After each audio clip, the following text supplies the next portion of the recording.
It has been said that if there is ever to be such a thing as a true universal language, it will most likely be expressed in the realms of mathematics, geometry, energy patterns, and frequency.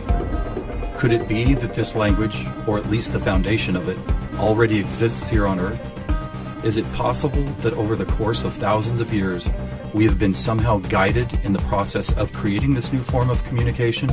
And if so, what type of information will be conveyed through it that could not be expressed any other way? In the search for answers, we must be prepared to trek through both time and space, to open our eyes and minds wide enough to notice compelling coincidences, and to stand back far enough to see if the building blocks of some kind of mathematical, spatial, frequency-based language emerge. But before we begin our journey, we will pause here in the present day to notice some of the ways that we measure and tabulate the world around us. This is an important step, for how we count and measure things can be as revealing as why we count them. First, we will take a look at the way we measure time. For all practical purposes, the smallest unit is 1 second, and we all know it takes 60 seconds to make a minute, and then 60 of these minutes to make an hour. This hour, of course, is the unit by which we divide our days, and these days become months, years, decades, centuries, and so on. Speaking of 60, let's take a moment to notice that all geometry, whether it is 2 or 3 dimensional, is also derived from base 60 mathematics that provide the foundation for a 360-degree circle, which in turn provides us with all the angles and formulas for creating virtually every shape known to humankind. Now let's look at how many cultures from all over the world have chosen to count and group things. Right away, we see that we have been attracted to the number 12. 12 eggs in a dozen, 12 months in a year, 12 inches in a foot, 12 signs of the zodiac. Strangely, whether it's tallying disciples or mythical gods, the number 12 appears often in the telling of our greatest stories about ourselves. And what about distance? Your local town might be measured in meters or other units, but when we talk about measuring our planet, the standards we all use revert back to base 60 units of miles, minutes, or geometrical degrees. Are you noticing the pattern here? We seem to be encountering a lot of 12s and 60s. Are they related? And if so, how? To answer that piece of the puzzle, we must travel roughly 5,000 years back in time to visit the ancient Sumerian culture of Mesopotamia, for here is where our 1260-based math comes from. This counting system, which was invented by the same people who produced the world's first written language, involved counting the knuckles of the 4 long fingers on one hand and then multiplying them by all 5 digits on the other hand. If you do this, you will get a maximum number of 12 knuckles times 5 fingers, which of course totals 60. How these cosmic jumps in language and mathematics occurred so suddenly is open to debate, but it is interesting to note that the ancient Sumerians themselves wrote about being given this information by sky god visitors they called the Anunnaki. Who and what the Anunnaki were is a hotly contested subject, but one thing that cannot be denied is the fact that over 5,000 years ago, a mathematical system was born that incredibly still serves us today. So now that we have our various units of measurement, all based on the Sumerian 1260 counting system, let's jump forward to a few pivotal moments in history and see what other numbers, patterns, and synchronicities appear. In the 6th century BC, on the Greek island of Samos, the famed mathematician Pythagoras led a school of thought that married philosophy, mathematics, music, and of course geometry. And while Pythagoras did not discover advanced geometry, he did apply it in new ways, especially to music. For instance, he noticed that when a tauten string was plucked, it would create a tone. And when that string was divided in half, it would make the same tone only twice as high in pitch. Pythagoras then came up with numerical ratios based on harmonic fifths, and this led to the creation of the musical scale found at the root of most modern music. It is important to note that according to Pythagoras, all musical notes were found by using mathematics, and as such were given number values according to their placement in a kind of master grid. For instance, by using fifths beginning from note number 1, he was eventually guided to note 27. And to find the same note twice as high in pitch, he simply kept doubling it to 54, 108, 216, 432, and so on up the scale. If you've ever heard of Pythagorean tuning, you know that the number 432 is quite important. To Pythagoras himself, it probably wouldn't have stood out more than any other in his numerical grid. But in our quest to find a universal language based on mathematics and frequency, this particular note represents a significant piece of coincidental evidence. You see, many ancient musical instruments, from Tibetan bowls to Native American flutes, happen to produce the same tone, a tone that vibrates at 432 cycles per second. That's compelling, but even more intriguing is the fact that Pythagoras was not calculating vibration cycles to find tone 432. It just happens to be the same number. What's more, for decades, most modern musical instruments were also tuned to this same fourth octave A, with a value of 432 cycles. How could this be? Who chose this particular note as the keystone for instrument tuning, and more importantly, why? Here is where a deeper mystery begins to emerge, and to explore it, we will need to go back to Pythagoras' other passion, geometry. It is not an exaggeration to say that to Pythagoras and his disciples, geometry and math held a key to the nature of all life everywhere, and maybe it does. Let's look at the first four geometric shapes, the circle, triangle, square, and pentagon.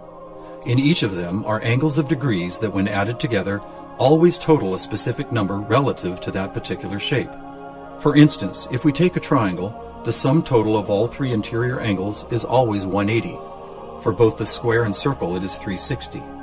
For a pentagon, it is 540. Now at this moment, let's step back and look at these numbers in a different way, as there seems to be something about them that reaches beyond a simple sum of angles. Did you notice that they happen to be in the same numerical neighborhood as tone 432? What's more, they all add up to 9, just like 432. As an experiment, let's take a look at the numbers found in basic geometric shapes, then apply those numbers as vibration cycles to hear the tones they produce. First, let's listen to what the 180 total degrees contained in a triangle sound like.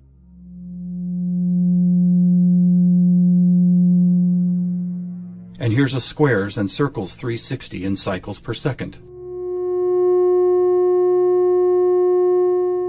A perfect octave up from the triangle. What about the pentagon at 540?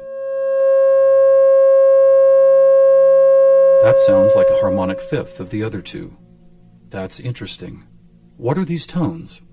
They are F sharp and its perfect harmonic fifth of C sharp. Let's keep going.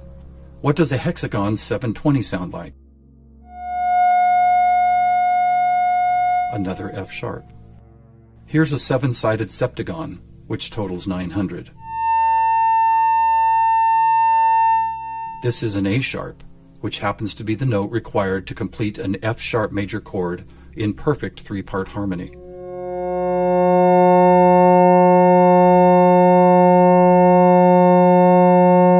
And finally the octagon, where we get 1080, another C sharp. Suddenly, geometry is expressed by tones, and these tones just happen to create the most beautiful form of music, a perfect three-part major chord in the key of F sharp.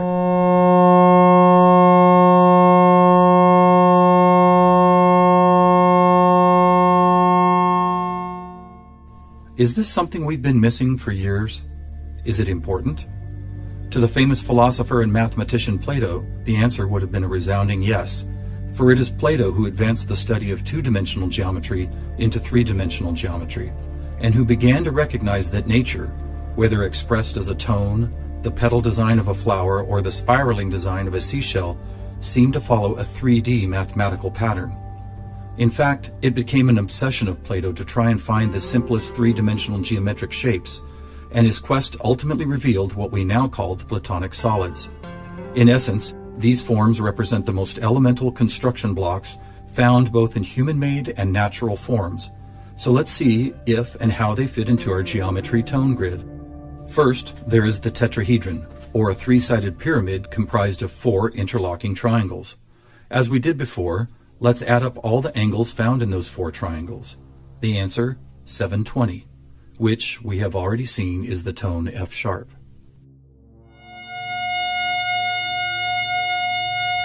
Next, we have the cube, whose six 360-degree squares totals 2160. What does it sound like?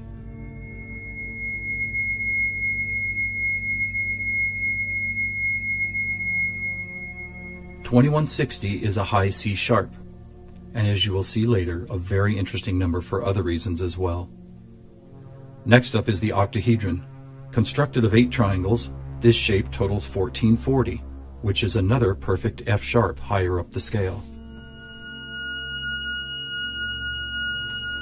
The icosahedron is made up of 20 triangles, so the total number of degrees is 3600. As a tone, 3600 vibration cycles create the A sharp needed to complete yet another F sharp major chord that sounds like this.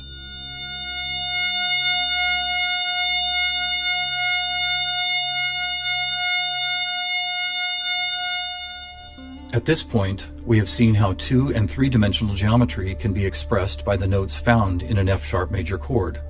Could this also be true with what is known as sacred geometry? To find out, we will first need to build a design called the germ of life, which, when repeated, goes on to reveal the seed of life, then flower of life pattern found at sacred sites all over the world. First, we start with a circle at 360 degrees, which is the familiar F sharp. We then add our second circle, bringing the total to 720, another F sharp. 3 circles totals 1080, which provides the harmonic fifth of C sharp. 4 circles is 1440, another F sharp. 5 circles totals 1800, or the A sharp needed to once again provide the harmonic third of an F sharp major chord. And finally the 6th circle, which brings the total to 2160, another C sharp. Amazing! It's as if we can now both see and hear the flower of life pattern that has intrigued humankind for thousands of years.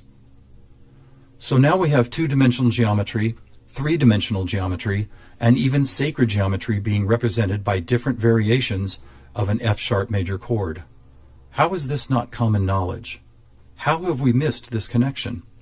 There are actually 3 explanations. 1, for reasons ranging from the mundane to the conspiratorial, musical instruments are no longer tuned to an A vibrating at 432 cycles per second, but rather 440. 2, modern tuning calls for equal temperament, which no longer adheres to Pythagoras' whole number simplicity. And 3, the tuning method required to reveal geometric shapes is based on a mathematical grid rather than mathematical ratios. This grid, if it had a name, would probably be called something like factor 9, because the number 9 is found not only in the sum of every note on the grid, but also as the number required to move up or down the scale. For instance, if we started at note A at 216 cycles, all we would have to do is add or subtract the number 9 to reveal all the other tones in that octave. And it is here, on this incredible factor 9 grid, that we find not just some of our geometric numbers, but all of them. Conversely, modern A440 tuning reveals not one correlation to geometric numbers. Now let's go back for a moment and take a look at one of these numbers, 2160. The number expressed by both the cube and the germ of life pattern. You may have already noticed that without the 0, it is exactly half of our magic 432. That's worth noting, but what is even more intriguing is the way this number keeps showing up in other large-scale measurements. To discover one of these measurements, we will need to jump forward from Plato's time to when the Mayan civilization was flourishing. Roughly 1500 years ago, Mayan stargazers were the most accomplished astronomers the world had ever known. Their concept of cyclical time led to many incredible discoveries. The accurate length of a year, the exact dates of seasonal changes, even the moments when solar and lunar eclipses would occur. But their most amazing discovery was of something known as the precession of the equinox, which makes note of a very slow wobble of Earth's axis. Somehow aware of the fact that this wobble takes 25,920 years to complete, the Mayans called this cycle one great year, with each of its 12 great months requiring 2160 Earth years to complete. And what about this? Did you know that the diameter of our moon, when measured in miles, also happens to total? You guessed it, 2160. Lastly, watch what happens when we apply simple division to this highly synchronous number. 2160 divided by 2 is 1080, the angle sum of the octagon. By 3, 720, the total of the hexagon. By 4, 540, the pentagon. By 5, Are you ready? It's the ketone of 432. And by 6, 360, the number of both the square and circle. All F-sharps and C-sharps, with our 432A thrown into the mix, as if it were some kind of clue to solving a cosmic riddle. Maybe we should look at this number even more closely. As we've stated, our closest celestial neighbor, the Moon, is 2160 miles across, and 216 is exactly half of 432. What about the other large object in our sky? Were you aware that our Sun is 864,000 miles across? Incredibly, where the Moon's base number sequence is half of 432, the Sun's number sequence is exactly twice 432. And do you know how many seconds there are in a day? 86,400, or 43,200 for the 12 hours of day, and 43,200 for the 12 hours of night. Or try this. Take the 360 degrees found in the circular shape of our Sun and Moon, and then multiply it by the 12 hours of either day or night. The answer, 4320. Or how about this? What is the only whole number that when squared comes to within 0.01% accuracy to measuring the speed of light? 432. What is going on here? We have all these different things: Earth cycles, time and celestial measurements, geometry, sonic frequency, yet they are all represented by the same numbers over and over again. To answer that, we must search for the factor common to all of them, and that common factor is the 5,000-year-old Sumerian 1260 counting system. It is what gave us the inches to a foot, the seconds to a minute, and the 360 degrees in geometry. It's almost as if the sky god visitors, who the Sumerians called the Anunnaki, provided humanity with a counting system that would lead to the discovery of these synchronicities. Could it be that the number 432 really is some kind of cosmic key that unlocks a language of higher understanding? And if so, have these sky visitors ever been back to make sure we don't miss the importance of the 432 matrix? One possible answer can be found in the story of a man named George Van Tassel, a respected aeronautical engineer who believed he was contacted by extraterrestrial beings in the early 1950s. During this encounter, Van Tassel said he was provided with a mathematical formula that could be used for everything from time travel to sound frequency healing, and which he used to build the world-famous Integratron near Joshua Tree, California. What is this formula? It is F equals 1 over T, or frequency equals one particular something divided by the number of time. Well, what if that one something was the biggest one on our planet, the one great year of 25,920 discovered by the Mayans? And what if the number for time was the most logical choice of 60? Suddenly, this mysterious equation is expressed as frequency equals 25,920 divided by 60. Are you ready for the answer? It's 432. Not only the frequency that instruments all of the world have been tuned to for thousands of years, but also the number that reveals the synchronistic nature of life on this planet. Noticing all these coincidences revealed by the 432 matrix and the Sumerian counting system, we must wonder if other ancient cultures were aware of them as well. Just scratching the surface, it would seem that they were. For example, let's take the Sumerian 12 and square it for a total of 144. Right off, we see that it is indeed a number and tone contained within our factor 9 grid. Expanding outward, we find 1440, then 144,000, which is a number that appears all over the world in the most compelling of ways. Take, for instance, the Great Pyramid of Giza. It happens to have been covered with 144,000 smooth white casing stones. To ancient Mayans, 144,000 days was the length of their 394-year Baktun, a time cycle which has just begun again. In the Bible, we read that there will be 144,000 chosen ones redeemed from the earth prior to the apocalypse. Obviously, number sequences like these have been significant to many different cultures and religious sects, and to one enigmatic group in particular, the Freemasons. Were the earliest Masons, the supposed keepers of sacred information, also aware of the factor 9 grid, the 432 key, and the number 144,000? Their infatuation with the numbers 3 and 13 might be telling. For instance, if you divide 144,000 by 432, the answer is 333.3 into infinity. Or take a look at the back of a dollar bill. That famous unfinished pyramid could be revealing some interesting clues. For instance, there are 13 steps climbing the pyramid, and 13 times 33.3 is 432.9.